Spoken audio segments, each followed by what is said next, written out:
Hey, I'd be episode number 334. We are live. Well, at least I am. Scott is I'm half semi alive. He's a half. half-life. Yep. Yep. I'm getting over being sick over the last few days, but I mean, I may not sound it, but I feel insanely better than I was even just 24 hours earlier. So I never had a fever through the whole thing. Just I would get chills. I would go back and forth feeling hot and cold, hot and cold. But I kept taking my temperature. I didn't have a fever. But it just was like a really bad head cold is the best way to describe it, I think. Yeah, it's going around. I had it about a month or so ago. A friend of mine, Amy, had it this last week. And I talked to Scott about it on what I use, but he can't do it because of certain things he's on because they conflict. Right. But it's it's going around right now. I mean, there's a bunch of stuff going on. I mean, if you listen to the news, it sounds worse when it is. I mean, heck, the way they talk now, it's worse than when they initially shut us down for a year and a half. So, Right. but it's typical Christmas time stuff, especially with the weather here. 40s, 30s, 40s, snow, rain. We're gonna be 50 on Christmas Day. So, yeah, we got Kevin chiming in. You got that there. Merry Christmas. Merry Christmas. Yeah. Right around the corner. 5 more days till Santa. Santa will be coming out. 5 golden rings. I love the story of. You've heard the story about Santa being tracked by NORAD, haven't you? I've heard. Are you talking about how they always show the radar of? Yeah, the way it started was a department store had posted a number to call Santa, and they got a number wrong, and it turned out to be the number to call NORAD. So a kid calls NORAD, and of course the guy picks it up that's monitoring this call. And then we realize what's going on. He said, "Hold on a minute, kid." And he hangs up, and then he calls up the local news station and says, "All right, we're going to be calling you with all these updates. I want you to broadcast this." And that's how it started. Because an error. An error in the newspaper misprinting a phone number. And so now every year it became this tradition they track Santa when he leaves the North Pole and lets everybody know where he's at that time. It's a cool thing. I've always loved it. I thought it was really neat how they do that. You have some kid who's staying up too late and they're watching like, wait, he's already in Ohio. I don't have gifts yet. Yeah. Well, and that's the whole thing. It's he delivers them at like midnight or whatever. So as he's hitting the different places around those times, and it's not midnight in terms of how we view time. It's midnight of that specific moment. So yeah. But yeah, if you go to noradsanta.org, you can track Santa. And that's a neat thing. They have all kinds of little videos and things like that on there. I mean, they do a whole big thing, and they even get games now on there. Oh wow, they even have a gift shop. I just pulled it up. I may have to check out the gift shop. I want some NORAD gear. That is so funny. Yeah, all from an error. Yeah, and that's when did that start? And that guy could have easily just dismissed the call. So it was cool that he followed up on it. Yeah, December 24th, 1955. And what it was a Sears department store placed an ad in the Colorado Springs newspaper, the Gazette, which told children they could place a call to Santa Claus, included the number ME26681. And that was the number at the time. It's been changed, of course. But yeah, and that's just something that just goes on. That's the tradition. I think it's such a cool thing. So they actually have an actual phone number, 877-HINORAD, Hi NORAD, that you can call in, but you can do it all online anymore, which is really cool. But yeah, definitely something fun with Christmas season, and especially you got little kids watching out for Santa Claus. Very cool. Because I see all kinds of people do different things too. When Santa comes, make sure it's set up so you can see the footprints and things like that. So yeah, and contrary to the first Santa Claus movie, he is not lactose intolerant as Santa Claus, just as Scott Calvin. I watched the first one yesterday and part of the second one, finished the second one this morning as I was getting ready, and I think I liked Santa Claus 2 a little bit better than 1. Okay, but only because they get to build up the lore a lot more with Santa Claus. The Mrs. Claus? Yes. Okay, yeah, that was a good one. Yeah, I mean the first one is just its own thing, of course, and it's great. But the second one and the third one, I always enjoy that one too. The series. I think it lost a lot of its magic, but I love the movies. They should have kept them as movies. Yeah, I think so. It had a little bit more harder storyline and just him as Santa, and not worried about trying to hand off the mantle because they're not going to do that. Right. So, But hey, we got some ad reads to take care of, so let's knock some of those out. I'll start us off with Loringer Family Chiropractic Center PC, located in Belleville, Michigan, and Dexter, Michigan. They take great pride in providing the finest chiropractic care to each and every patient, offering on-site digital X-rays, orthotics by foot levelers, young living essential oils, aromatherapy, full line of vitamins, all in a family-oriented environment. Give them a call 734-697-4244. That's the Belleville location. They can handle booking for both places, or visit online at LoringerFamilyChiropractic.com. We have a link there, and you can find them on Facebook as well. As we're getting ready to head into the new year in a week and a half, a lot of people start thinking about their health more, mainly because you have to renew your health insurances, work or through the marketplaces. People are thinking about New Year's resolutions of losing weight and things like that. One of the great ways to work on your health is through chiropractic care. So definitely look into that in your area. And if you need some recommendations, give them a call. Very good. Yeah. And then we Team Titans Real Estate. Why? Because you matter. That's right. Even though we utilize the latest in tools and technology and maximize your home buying and selling experience, we never forget at its core, it's a people business. That's right. Go figure that out. In this day of AI, we put you first. One example, we have a client, a house that's going to be coming up for sale soon. And without giving too many details away about the client themselves, I'll just say she's in a position where she just needs some help, and some final touches have to be done. And we had to get a contractor in, and while as realtor, I don't need to do this. I helped coordinate for her, lining up the people. I was able to be present. She had a trip planned for the Christmas season here. I was able to be present for the contractors to come in and kind of babysit the house while they took care of what they had to. That's not part of my real estate duties, but it's part of the relationship. We go above and beyond for our clients and take care of them in whatever way we can. So, we do our best for you guys. And like I've said before, this year, we had a great year, even though industry wide we're down about 30%. Our team, we had a record year, and it was all referrals from past clients returning to us, and then friends and family who referred people. So it's been a good year. I appreciate all the referrals. If you guys need any help, just give me a call, 586-549-6096. I'm posting the phone number in the comments there, and we can help you out. Excellent.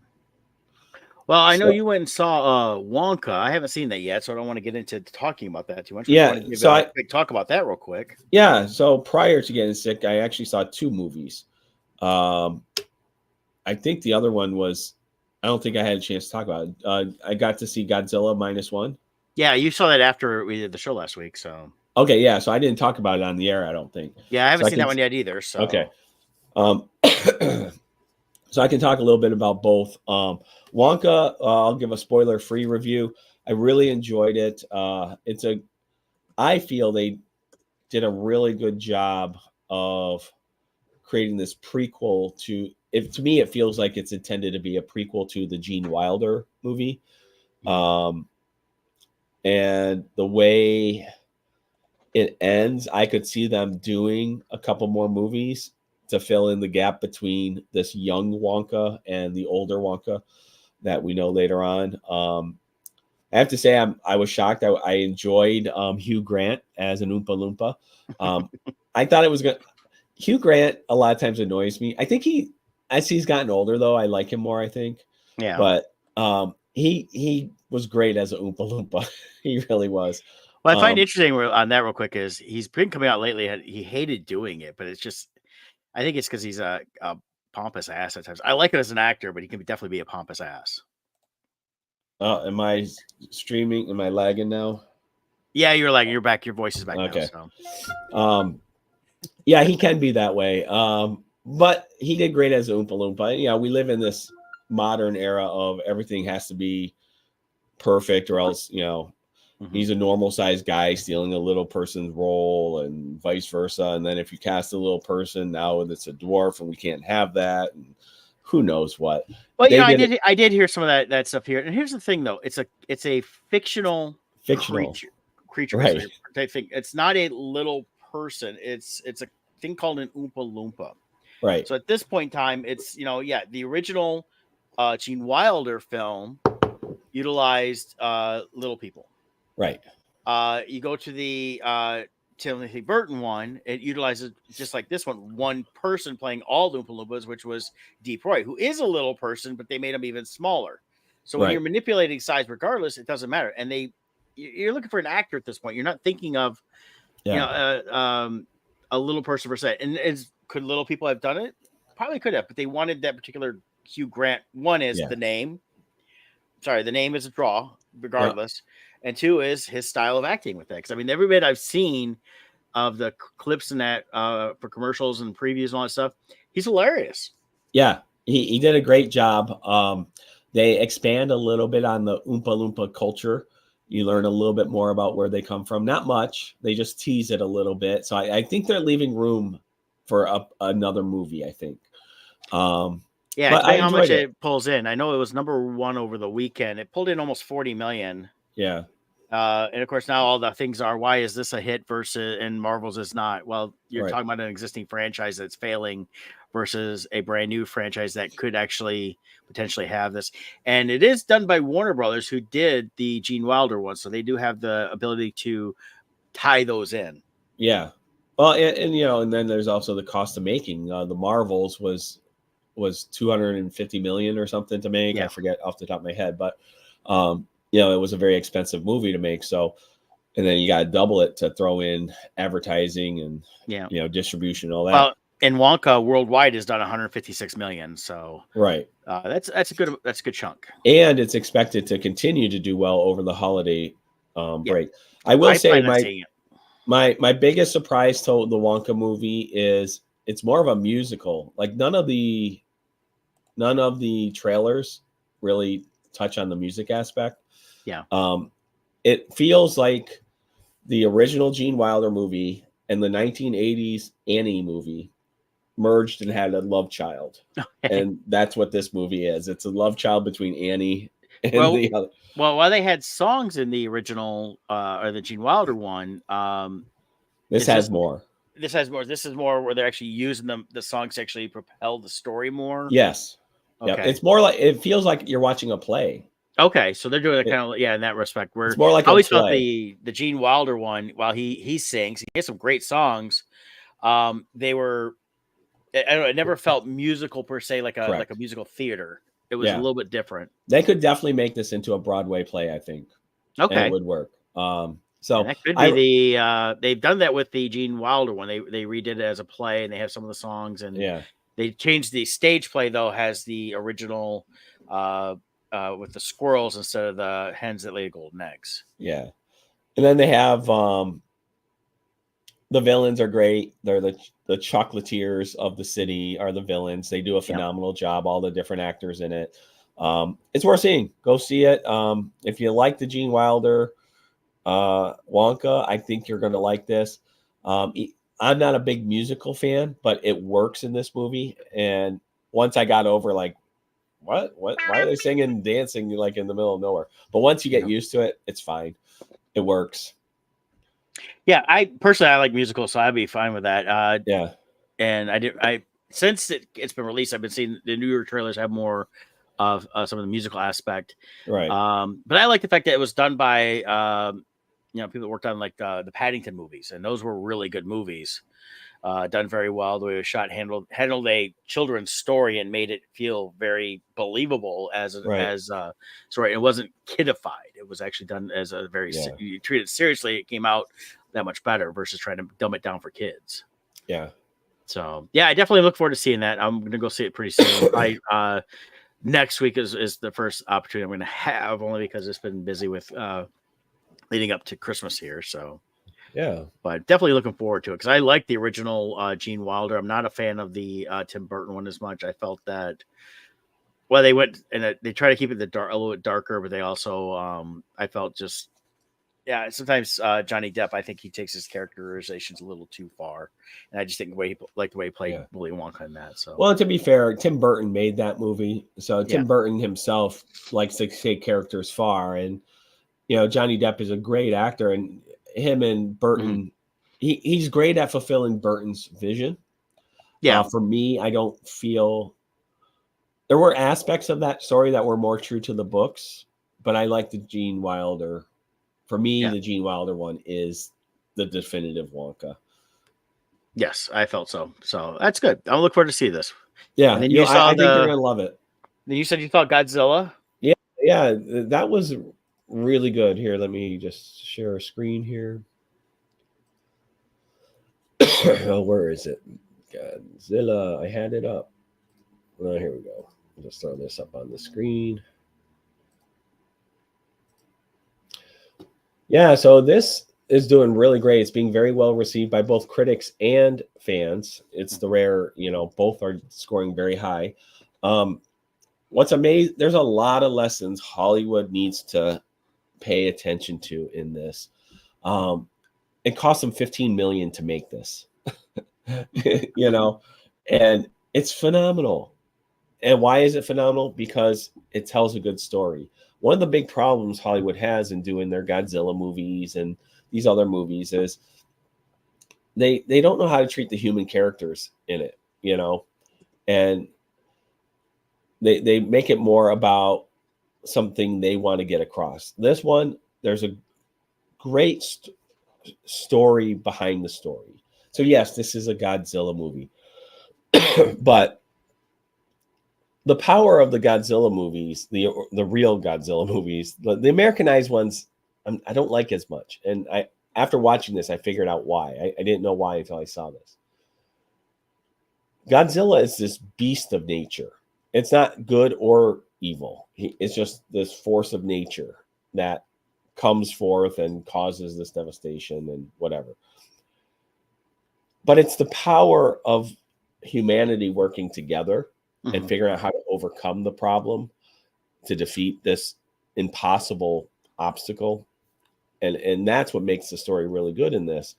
Whereas the Americanized versions, we try to make Godzilla a hero, and people are just sitting around waiting for Godzilla to save them, And I think the way they tell the story, you get very invested in the people.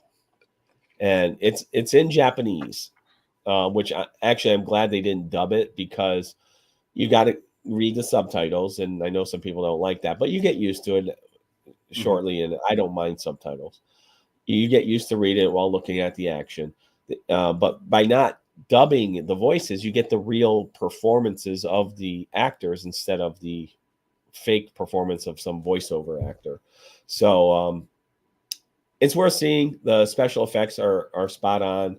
This is true to the original Godzilla franchises that came over from Japan. It's doing so well, they're doing a re-release already. It's called G-1-C for color. They're re-releasing it in black and white now in honor of the original release, I think 70 years ago or whatever it was. Okay. So it did, like, I want to say 90 million, I forget, but since it only cost 15 million to make, this is a according huge hit. to Box Office Mojo, it says almost 65 million. But yeah, it didn't cost much. It's I mean, there's barely any advertising here in the States for it. Yeah. So it's all word of mouth. Word of mouth. Like, and people are seeing it, like Godzilla fans, and people that aren't Godzilla fans are like, well, why did I go see that? Yeah. The trailer looks phenomenal. Go on like IMDb and watch the trailer. It looks really good. And I like the fact it's set just post-war, World War II. It gives an interesting perspective of post-nuclear bomb Japan. It's right after the bomb hits. Now, these are Japanese making this movie, so they're telling it from their point of view of what happened afterwards, and the anger they had at their own government for getting them in that predicament, and the power of the people. They reject their government, and it's the citizens who come together to figure out a plan to defeat Godzilla because they're tired of relying on their government that doesn't care for them. Yeah, and it's a really well done story, I think. Yeah, I'm looking forward to see it. That's another one I'm gonna have to try to go see because it's worth seeing. There's some trailers for the black and white, and it looks cool in black and white too. Yeah, I could see it looking just fine in black and white. I think if I can, hopefully I'll see it in color. So yeah, see the color for sure, and if you want to see it a second time, then do the black and white.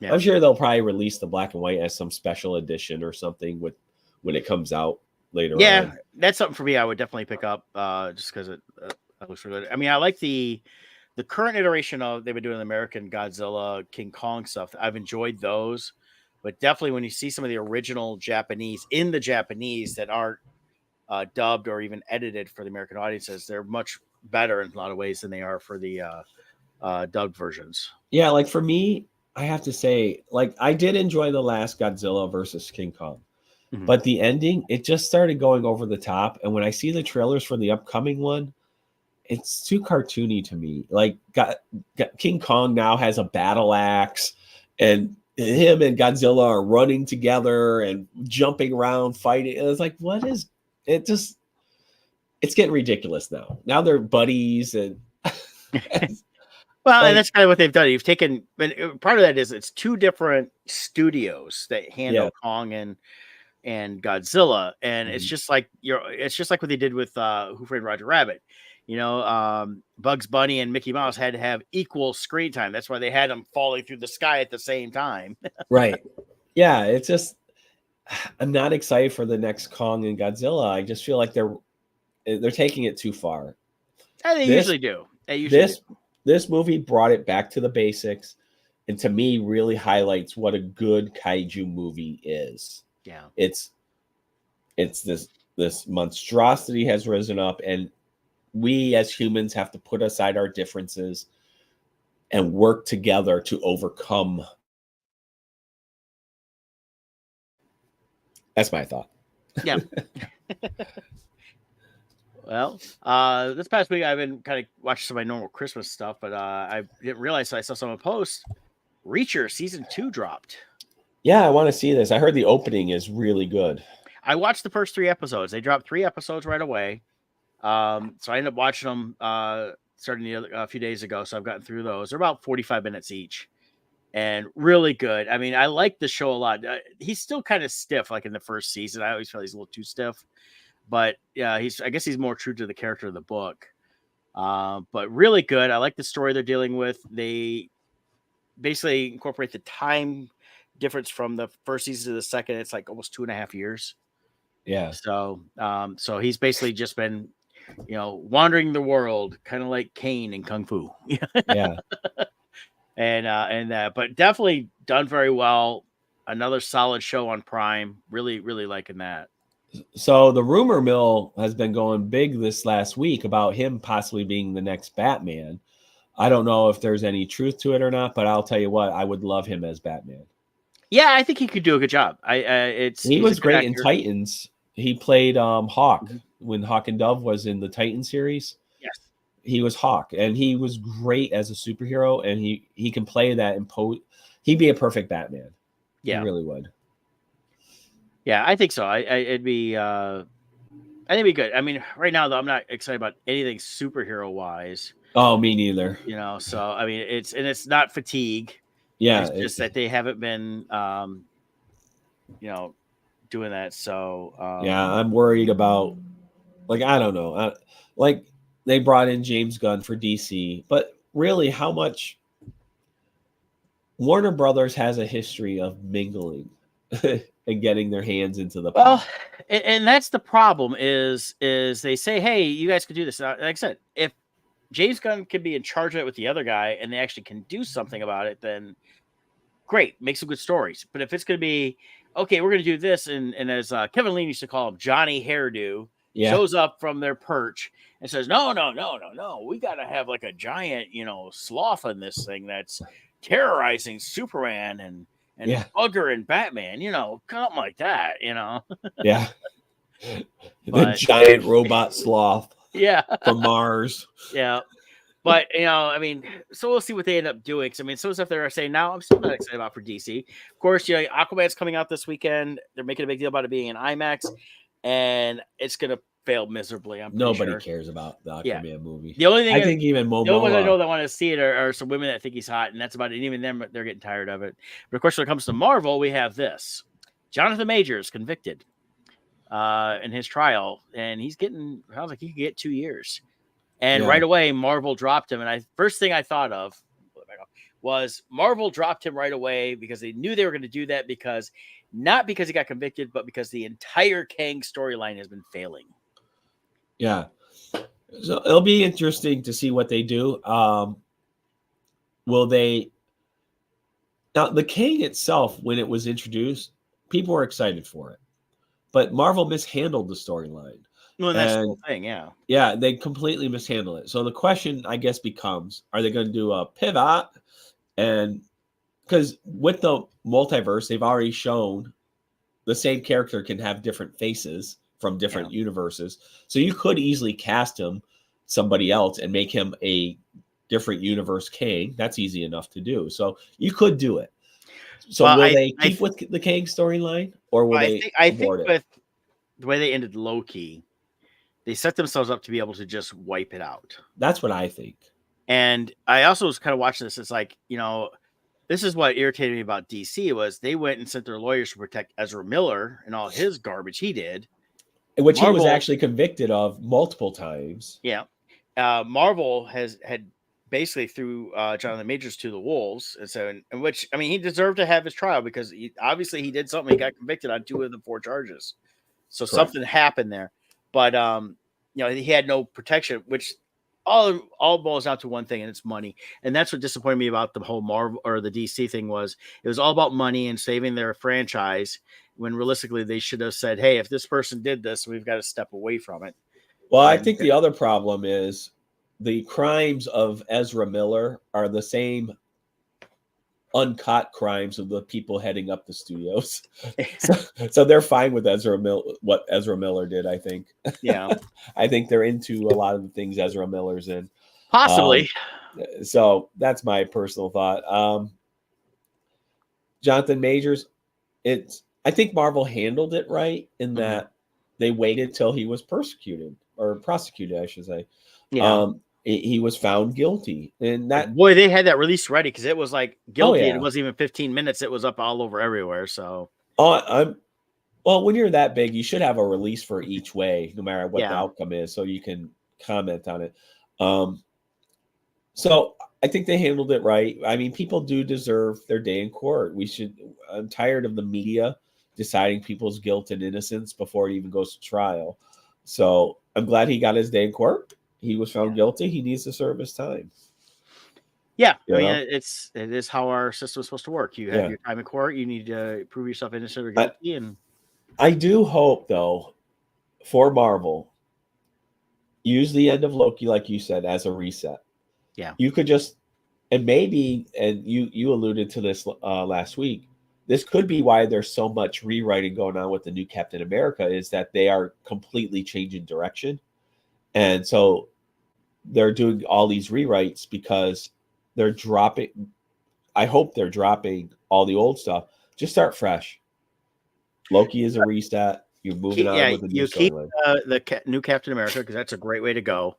They set it up really good in the Captain America Falcon or Falcon Winter Soldier because it wasn't tied into the whole multiverse Kang and all the other stuff. It was just its own thing to introduce a new Captain America. Right. And that's a great way to do it. And then now you can start introducing the other stuff. They've got Deadpool they're working on, which they've been finishing that up. That, of course, is supposed to tie into the actual thing. And they're bringing Wolverine. So they're setting up to bring in all the X-Men stuff that people have been wanting.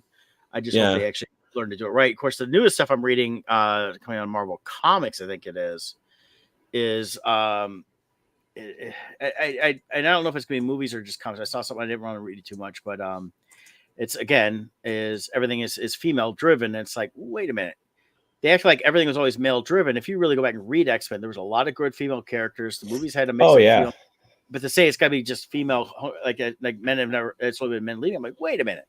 There's a lot of great female characters that they dealt with. I mean, you got Jean Grey, Rogue, you've got, blanking right now, but I don't know the names, but there's like 5 of them. Storm and Storm. You got oh god, she had the yellow coat on and she could do like lights or something. And that's what I was trying to think of. I was blanking for some reason, but yeah, there's a lot of great mixed characters in that. But to say it has to be completely female, I'm like going, okay, so now you're gonna just get rid of all the characters everybody likes, male and female. So, but that's right there is a great illustration of the problem with modern day diversity.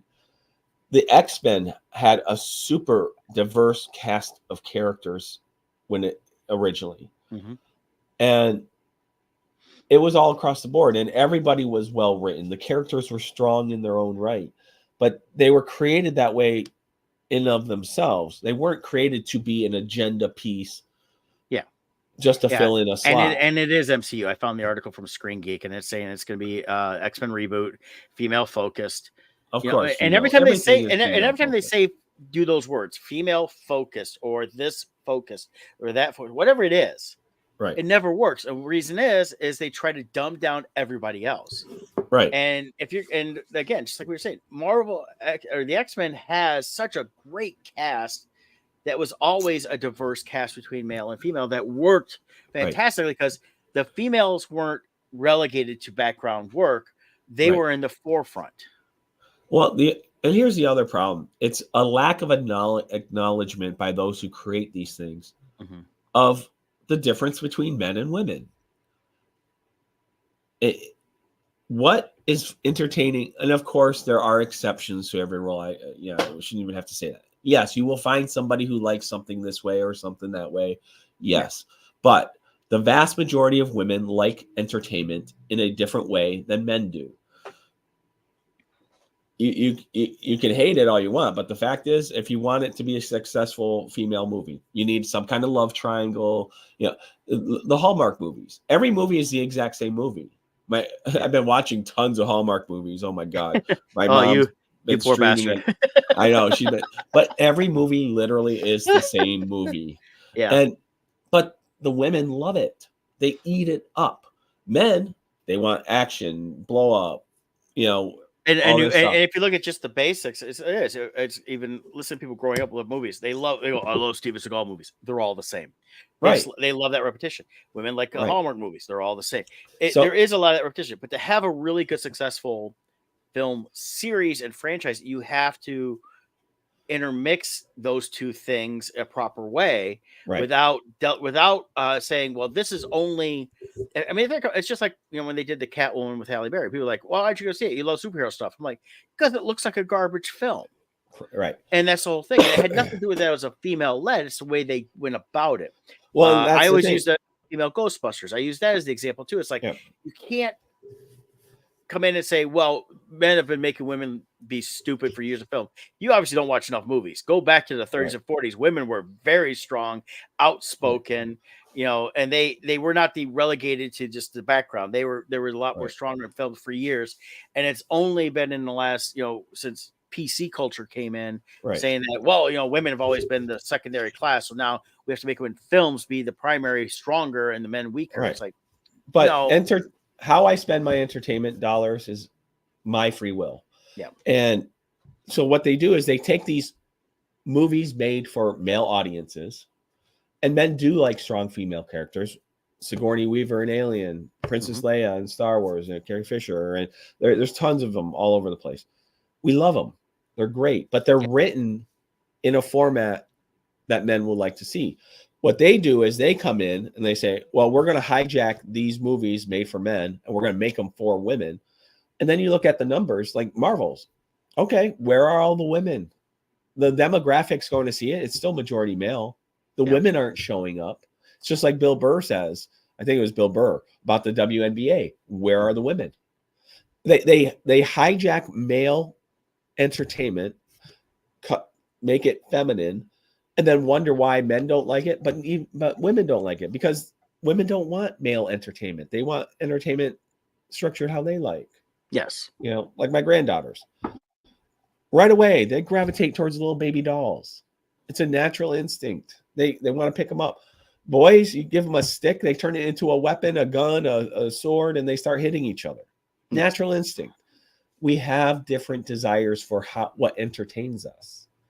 It will never work taking a format that entertains one gender and shoehorning it in for the other gender to want. It just doesn't work. Well, and that's the whole thing. When you take anything, people are always trying to reinvent the wheel. Number two is, completely just like, well, we have to just reverse all these roles and all this and that. It's like, no, there's a certain reason you have those kind of type roles and spaces, places to go fit into. And again, like I said, women can be good action stars, but to relegate them as an action star, we have to dumb down the men, make only men the evil, things like that. There's a problem with that. I mean, and it doesn't work. And the other thing is like we talked about this with that Predator movie. Oh, Oh she's a yeah, scientist, stuff like that. Next thing you know, she knows how to use all these high-powered weapons and never had any training. right. And she's doing hand-to-hand combat with the largest predator ever. Yeah. And like, it's like, what? Yeah, and men watching this, men playing this, were in that role. They would have got their butts kicked too. I mean, Yeah, it was not anything but she that was doing better than the military trained people. right. Like what? Yeah. It just So was ridiculous. so it's things like that, but it's when they immediately come out, regardless what it is, to start saying, well, it's going to be a female led. I right away I know that. Okay, so you're not going to write them smart. You're going to Right. write them what you think is smart, but it's actually more dumb. You're going to dumb down everybody else that's around them to make them seem smarter. And you're Right. going to take away the ability to have a good, compelling story. One of the things that worked in the X-Men movies, the first ones, was setting up that love triangle between Wolverine, Cyclops, and Jean Grey. That was something they kind of jumped into. They didn't build up to it. It kind of happened. They really went further into X-Men without having the previous comics and stuff to base on when you're reading them. But they built up that thing there, and they set up Wolverine as who he was, and of course he's in love with Jean Grey. Jean Grey and Cyclops have been together, so it set up that whole dynamic there, which made it work through those films. Yeah. Were they great films? They were decent films for what they were, but they could For their definitely time, they were great. yeah. The first one, I really liked the first one a lot. When it got to the Dark Phoenix stuff, it was not bad the way they did it. I wish they'd had more build up to that, but it's because it is more of a deeper story. Yeah. The remake stuff they did, First Class was great. Days of Future Past was not bad. It was good. And then the Apocalypse and the Dark Phoenix stuff they did after that were horrible because again they took away all the good story elements. Was that Sony? Fox. Fox did that. Fox. And of course, the last couple that was female led because you had Mystique training everybody. She should not have been training anybody. Well, Mystique's a villain character. And they completely destroyed the Mystique character. Yeah, Mystique's supposed to be a villain. Yeah, and they turned her into just Jennifer Lawrence. Yeah, and the Storm character, with Halle Berry, she should have been a better Storm, but it wasn't her. It was the writing of that character. Right. And because they focus a lot more on the Jean Grey character. Again, you have a lot of characters, they could, and then the one in yellow, Jubilee, great character they could deal with. I mean, realistically, go watch the 90s X-Men cartoon. That dealt with all the characters in a great way. The way they introduced Rogue in the movies was great. She couldn't, talking about her powers, things like that.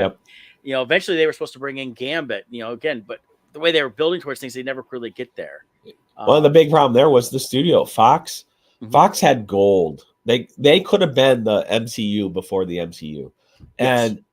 But as a studio, they didn't, for some reason, they put all this work into their movies, but they never cared about their continuity. They never cared that nothing lined up from movie to movie.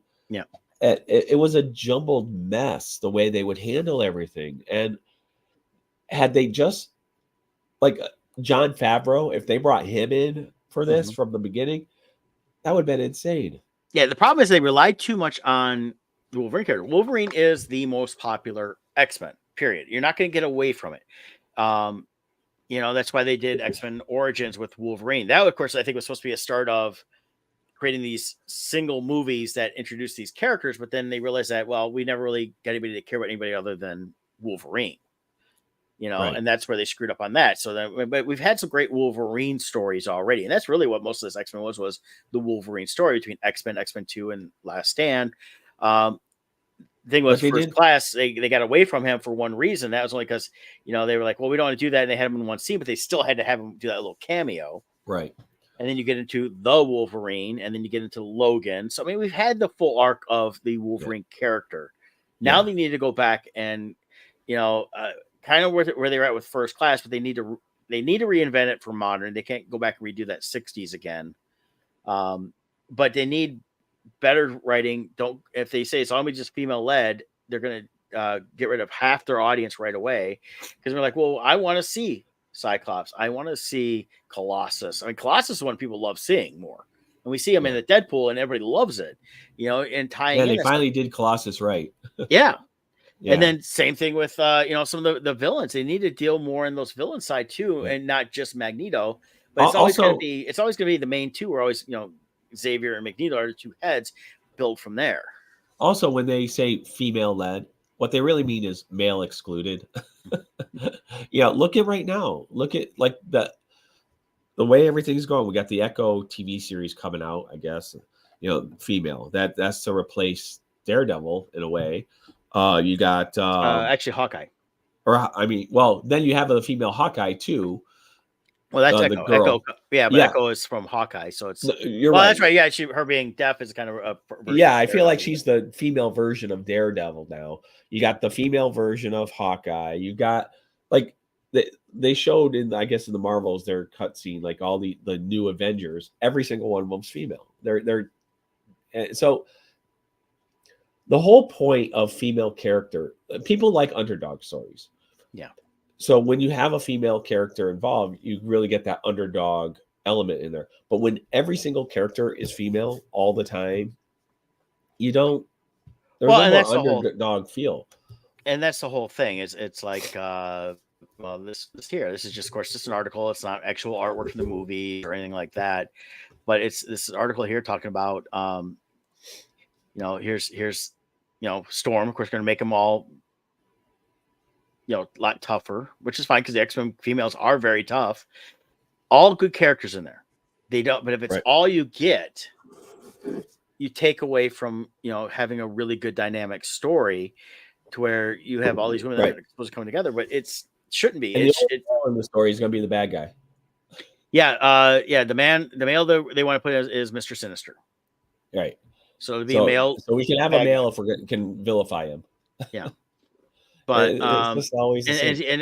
and kind of make them different X-Men films as possible. So they're going, well, you do that again, you're not. You're saying, okay, well, this was you're picking from what you thought was good, which is just the female characters, but you need to introduce good dynamic mixed characters. What I don't get is, and the X-Men is just a great way for them to talk about all these social issues in a proper way without saying, well, this one we care about, but this one we don't. Right.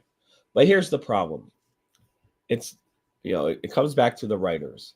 Why is it these type of characters, when they create these female-led roles, why are they so poorly written? Well, the reason is this. A writer can only write about what they know. Yeah. And when you have a pool of writers who've been elevated through the ranks based on their diversity instead of their talent, they don't know what it is to be strong. They don't know how to get past something other than through their label or whatever to surpass somebody else. That's all they know. Yeah. So somebody who has no idea what it takes to struggle to fight through something and earn your spot, you can't write a strong character. So your only alternative is to make the other characters weak. Yeah. And that's what happens over and over again. People, and there are tons. If you want a female writer, you can find great female writers out there. It has nothing to do with only men can write. No. But when your only goal is diversity and nothing else, well, see, that's the problem. Weak rise up. When it's the diversity stuff they talk about, regardless of how they're diversifying it, it's they're not looking at telling a good story. They're looking to preach and on a certain agenda that they have, and that's where tell you why you're wrong. Yeah, and the thing is and you may even agree with half what they're saying, but the minute you don't agree with something, they're like, "Oh, see, you're wrong. You're wrong." And you're the problem. And that's what. Personally, I always like the Melvin Udall quote. That's Jack Nicholson from As Good as It Gets, and he gets asked, "How do you write women so well?" And he goes, "I think of a man, and I take away reason and accountability." But realistically, there's a lot of great women out there. We've mentioned a bunch in this show today, and the problem is that it's in as people like put this male-driven world, they have forgotten all the strong women out there, even in history, that they can pull from. Yeah. And the thing is that how things get portrayed is not exactly how they are, but it's how they wish they were, so they had more to complain about. Well, they claim they wish it was that way, but they don't. Yeah. And this is just, we're not talking about one sex. This is, I got men talk this way. That, I mean, like the studio people, stuff like that. But its problem is they just are not telling the good stories because they I think they're pandering. They're definitely doing fan services. People like to use that term a lot. And the fan service they're going after are those that don't spend any money anyways. Right. And notice, like I heard a comedian mention this. and I gotta say it's true, and I might offend people, but it is true. The feminist movement only shows up in jobs that are comfortable, air conditioned situations. You don't see women crying that 90% of construction workers are men, Hmm. or people working outside in harsh conditions are men, or the people working in the shops are mostly men. The dangerous jobs are mostly men. They want to sit there and proclaim, I'm female, I don't need men. We're so independent, but everything around you was built mostly by men. And you don't see women angry that, you know, 50% of plumbers aren't men or aren't women. You don't see any complaints. Anywhere where there's rough conditions, they are perfectly fine with inequality. Yeah. Yeah. So, so anyways, I don't understand how the studios, at some point, these studios are going to run out of money, and they're so determined to push these agendas, even though movie after movie after movie is flopping. When Yeah. they go this route, they keep insisting on doing it. I don't understand it. I really don't. And the thing is that is I keep and of course, so you and I are now of a certain age. So people try to use that against us. But the thing is, this is like, yeah, because we are now at that age where, we have had the experience of a lot of other things. What I found in the last, even in the comic field, I found this in the last 20 years of doing comics, being set up at comics shows and things like that, is the younger people just are not being introduced into things. So they only know the nows. And it's like, I remember for years I had people going, "Oh, this looks like a great comic." They open up, "Oh, it's black and white. I don't want to read it." "Oh, don't you watch black and white movies?" "Nope, I only like color and I only like new stuff." It's like, "Oh, okay, so you're missing out on great stories, I on don't even great." think they watch color movies anymore. I think they just watch little Well, snippets.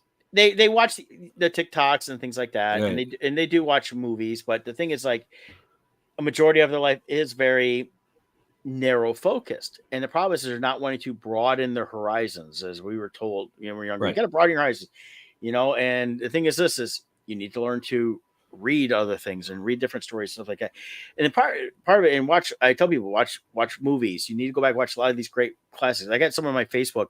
I love this every year. She posts all these great stuff she's watching, and it's all the stuff she grew up on in the 70s and 80s, of like Christmas specials. All she finds them on YouTube, all these old TV show specials, things like that. She loves Christmas. She loves all that stuff. And I love seeing that, because it's like, yeah, I forgot about this show or that show.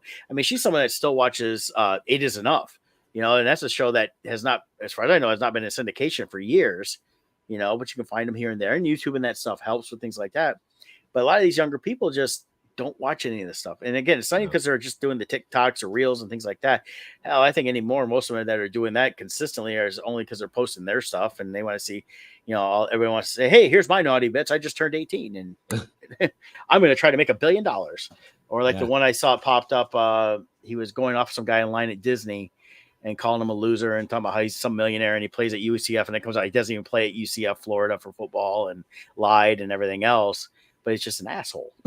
Oh wow. And there's a lot of that out there and on these stuff, and that's all these people think, is that they're trying to be insta famous and everything else.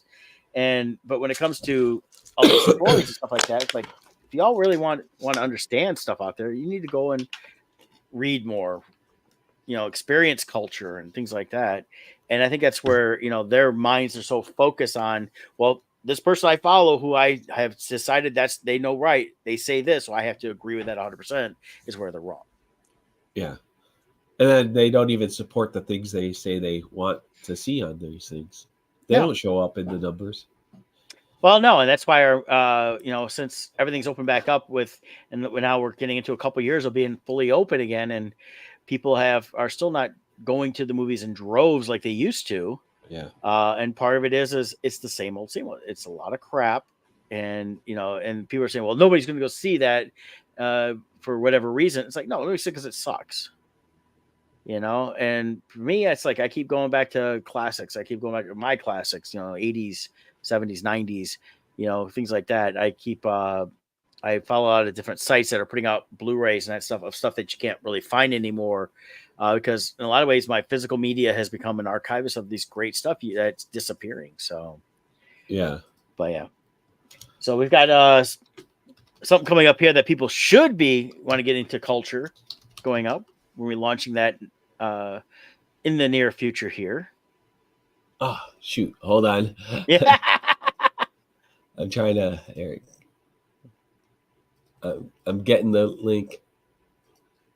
I thought I had it saved so I could just cut and paste it. So we'll give you a Crimson Shadows update. Mm-hmm. So we have our pre-launch page is up and running. I just posted the link into the comments there. But be sure to go click the link and click on that green notify me at launch button there. Mm-hmm. And then once we go live, which will be end of January probably, once we go live, you'll get a notification so you can hurry up and jump in on the action. So we're really excited about this. It came out amazing. I've got the artist proof copy here.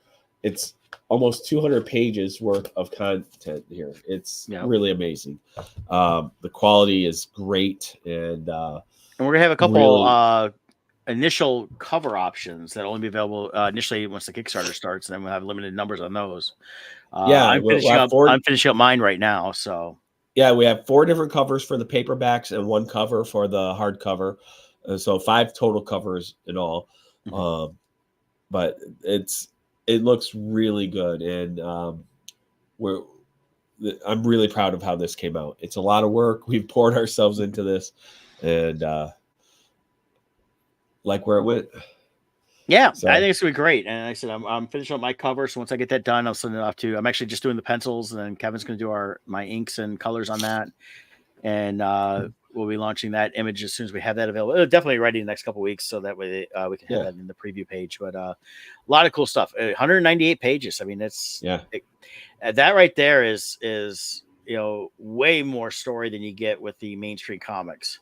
Oh yeah, a typical graphic novel is what, 64 pages? No, about 100. I think 100, 110. So depending on what you're doing, because a lot of them do like 5 issues, which are about 22 pages or so. Yeah.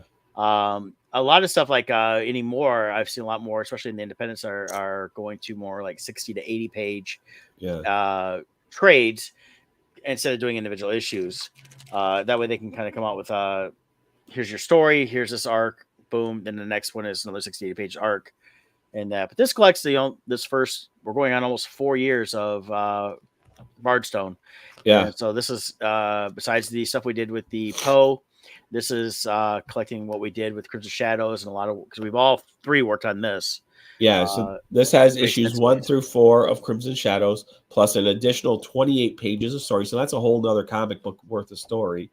Yeah. Plus we have timelines, we have true facts, we have all these different things in there. We have our concept sketches and artwork.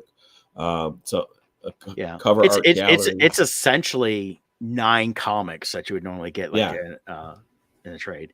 Yeah. But nice about being independent, we controlled the page count, so we could tell the story we needed to tell. And then with Scott, he added in those extra pages to flesh out those 4 issues even more.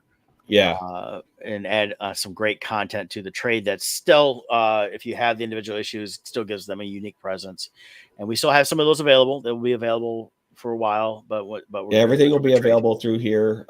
You can have the books available through the rewards, and then at checkout they have add-ons, and all of our available quantity, what we have left, will be available, so you can buy them up and complete your collection. Exactly, including covers done by all of us. Yep. Except for my number 1, it's sold out. It's sold out. That's right.